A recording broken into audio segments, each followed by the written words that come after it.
Hello and welcome to Driving with Todd, and I'm Todd. Mark Jansen is a vocalist and guitarist, and he was with a group called After Forever. In 2002, he left that group to work on a classical symphonic metal project. He was calling it Sahara Dust, and he was writing some songs around that title. He needed a female vocalist, and he decided to enlist his girlfriend, Simone Seaman. At the time, she was an unknown. He put the rest of the group together, and they recorded their first album, and it was based around Sahara Dust. Now, he changed the name from Sahara Dust to Epica, and that became the name of the group. The first album was called The Phantom Agony and came out in 2003. On that album, they had a song called Cry for the Moon, which is one of the first songs he was writing in the Sahara Dust sequence. Well, they also put out a live in the studio album called We Will Take You With Us, which also included that song, and that came out in 2004. So I thought it'd be kind of cool to listen to that song, and the video that I'm going to use, I think is actually from the We Will Take You With Us studio session, but I'm not 100% sure of that. So let's just watch it. I have not seen this before, so I think this will be kind of fun. So here we go with Epica doing Cry for the Moon.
Wow, wow, this is awesome. This is this type of symphonic metal I love. Is this where they do the operatic singing? I mean, her voice, Simone's voice here is just incredible, and the range she's getting out of her voice is just awesome.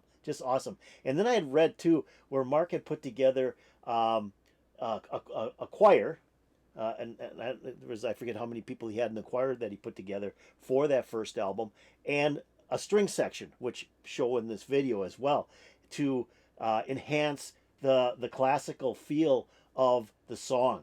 But this is just really great. I mean, everything is just so cool. You know, it was a little light there but it sounds like they're going to start to get a little bit heavier here with their instrumentation. But Simone's voice and then being backed up that with that choir, oh, it's like heaven, just like heaven. This is incredible. So let's get this thing going again. I got to hear some more of this.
Okay, I think that was Mark Jansen there, the gentleman that was growling, I guess they call that, where he was kind of in the dark type of voice. I always thought it was kind of like death metal, but they're calling that growling. But they said that first album had a lot of growling, and if I remember right, I have the first album and I haven't played it in ages.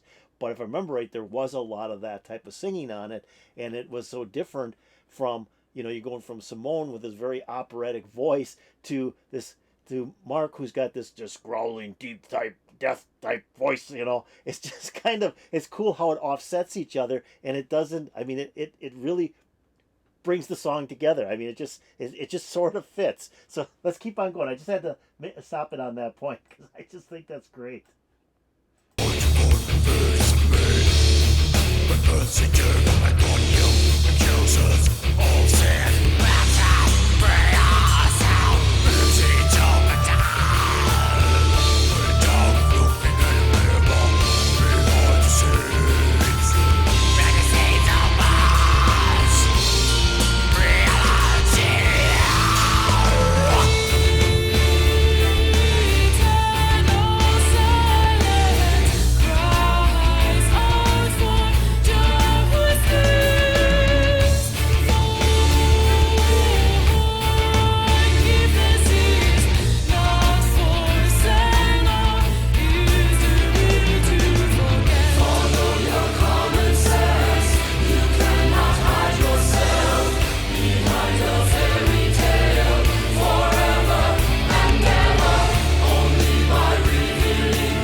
Leven we in een droomwereld of is dit de realiteit?